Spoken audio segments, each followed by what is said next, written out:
Magandang araw mga kapuso. Ito po ang mga ganap na dapat po natin abangan mamaya dito lamang po sa Binibining Marikit. Nakipagtagay nga po si Ikit dito sa kaibigan ng kanyang ama noon upang malaman ang katotohanan kung ano talaga ang nangyari sa kanyang ama mga kapuso.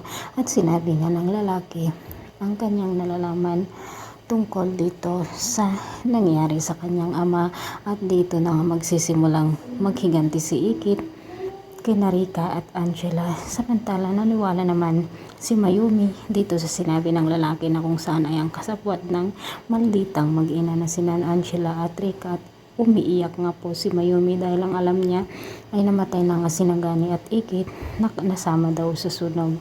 Mga kapuso, sa pagkakataong ito, susubaybayan naman ng lihim ni Ikit ang mag-ina at dito malalaman nga niya ang buong katotohanan.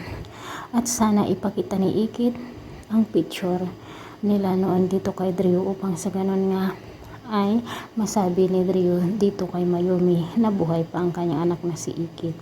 Papahabain pa po talaga ng direktor ang episode na ito kaya pakasubaybayan po natin mga kapuso kung hanggang kailan magkakilala ang mag-ina na si Ikit at Mayumi, hanggang kailan ang pagiging maldita ni Rika at Angela mga kapuso.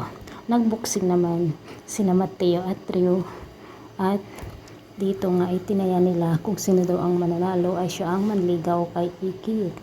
Thanks for watching. Pakabangan po natin ang mga susunod pang kabanata. Maraming salamat po. Bye.